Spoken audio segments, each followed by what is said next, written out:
pembelajaran IPA kelas 7.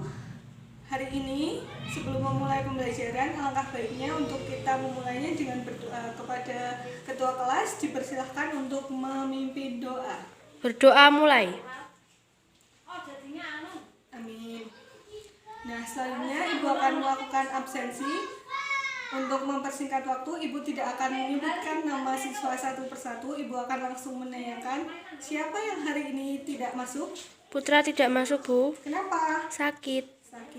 Semoga Putra segera diberikan kesembuhan, diangkat sakitnya, supaya di next pertemuan bisa kembali lagi belajar bersama-sama dengan kita.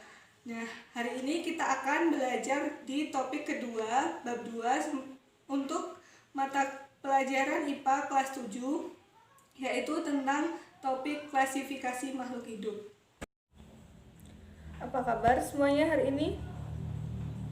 Sehat ya, alhamdulillah. Semoga tetap memperhatikan 3M, menjaga jarak, memakai masker, dan juga mencuci tangan.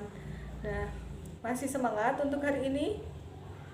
Masih semangat, alhamdulillah. Harus terus semangat ya untuk pembelajaran yang akan kita lakukan hari ini. Kita akan belajar tentang klasifikasi makhluk hidup.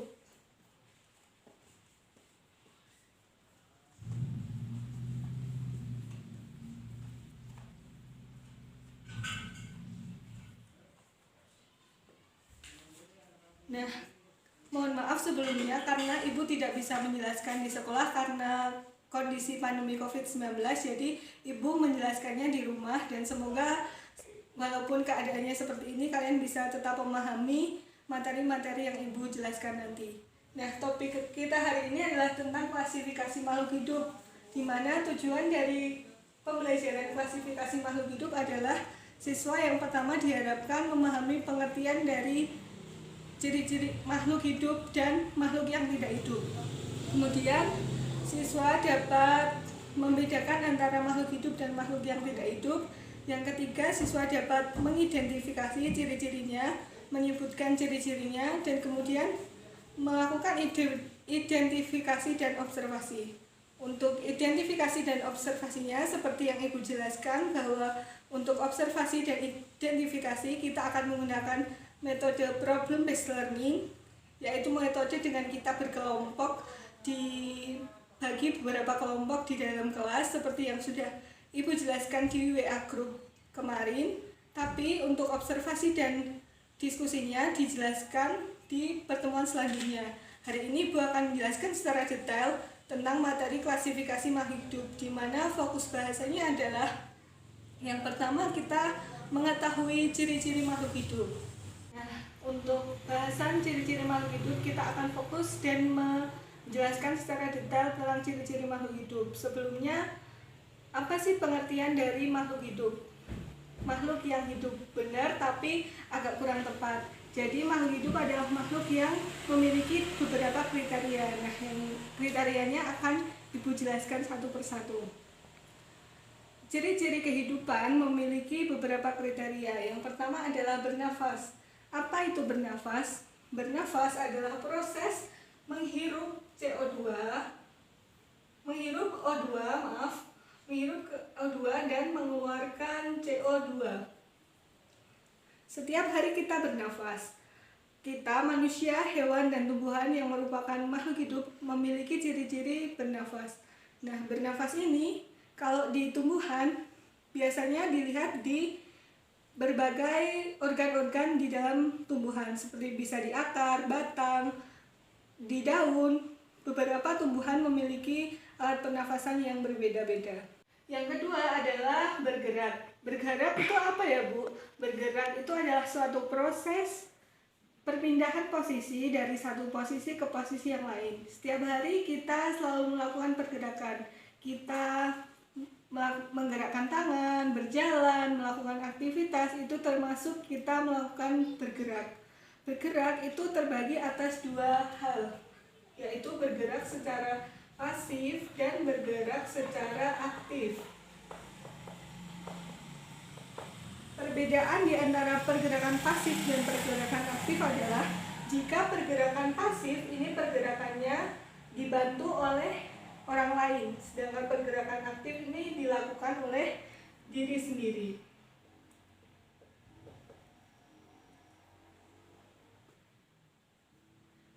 Kalau tumbuhan, cara mendeteksi dia bergerak bagaimana, Bu? Nah, pergerakan pada tumbuhan dapat diamati apabila ada akar yang tumbuh ke atas, batang yang mengikuti pergerakan, tumbuh semakin ke atas, dan lain sebagainya. Yang ketiga adalah ciri-ciri selanjutnya, yaitu tumbuh dan berkembang. Sesuatu dikatakan hidup apabila dia mengalami tumbuh dan berkembang. Nah, tumbuh itu apa? Tumbuh adalah suatu proses penambahan panjang dari makhluk hidup atau penambahan ukuran.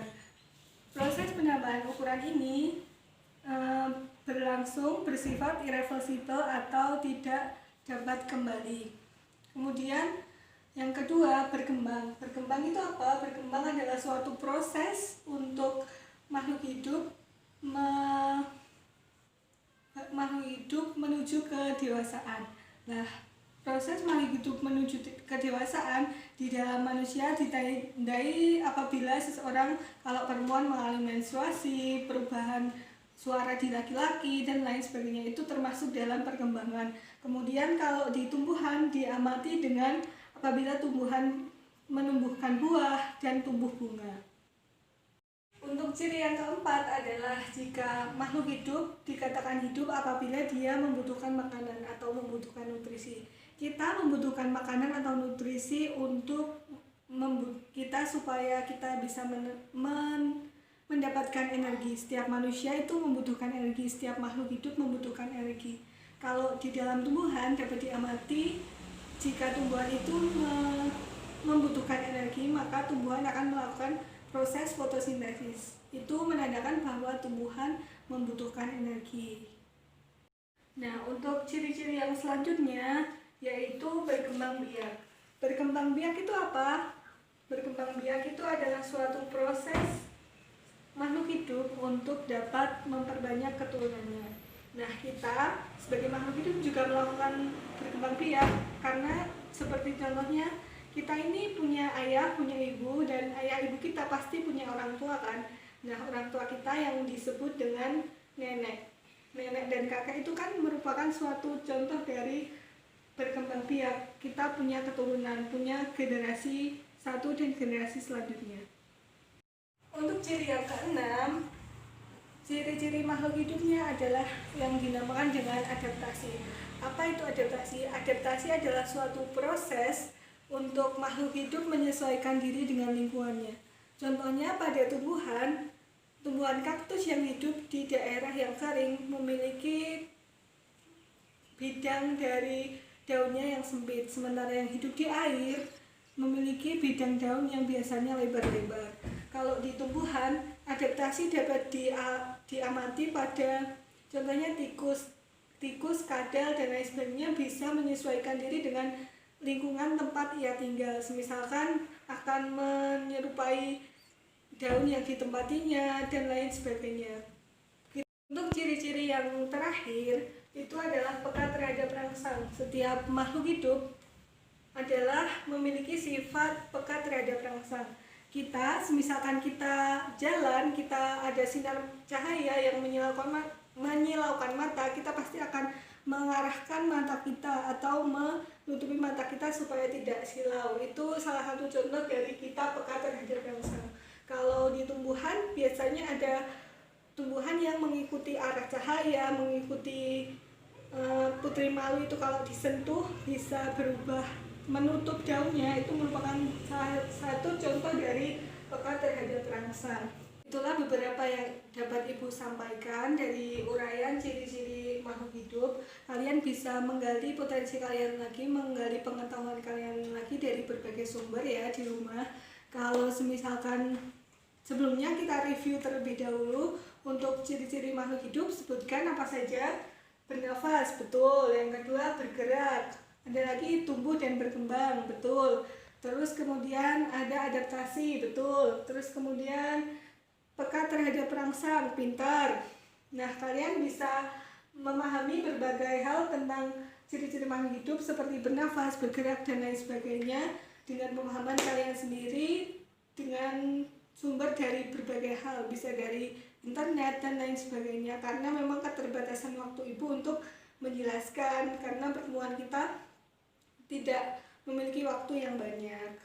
Nah, sebelum ibu tutup, kita ada integrasi keislaman ya, karena sebagai umat manusia kita harus menerapkan apa yang kita peroleh, ilmu yang kita peroleh dalam rangka meningkatkan ketakwaan kepada Allah.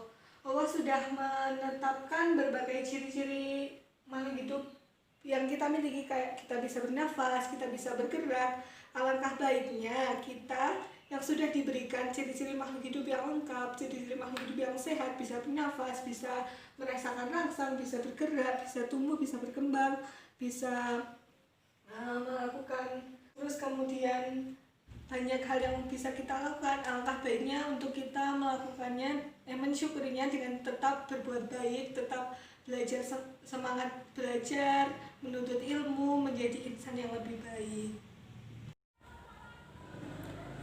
Jangan lupa ya, tugasnya dikerjakan. Tugasnya itu adalah nanti ibu setelah ini bagikan kayak lembar kerja pengamatan. Nah, kalian kerjakan secara berkelompok. Kelompoknya sudah ibu bagi ya kemarin.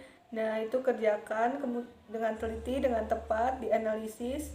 Next, selanjutnya, pertemuan selanjutnya kita presentasi salah satu kelompok untuk maju mempresentasikan hasil yang sudah kalian kerjakan di rumah, hasil data pengamatan kelompok itu.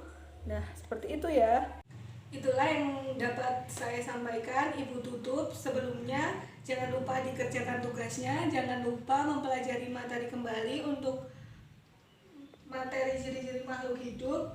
Untuk pertemuan selanjutnya seperti yang ibu briefing ya kemarin di grup, bahwa kita akan melakukan observasi dan juga melakukan diskusi. Jadi persiapkan materinya, pahami, persiapkan kekompakan dengan kelompoknya. Cukup dari ibu. Semoga senantiasa diberikan kesehatan. Sampai bertemu di pertemuan selanjutnya. Sekian dari ibu. Wabillahi taufiq wal hidayah. Assalamualaikum warahmatullahi wabarakatuh.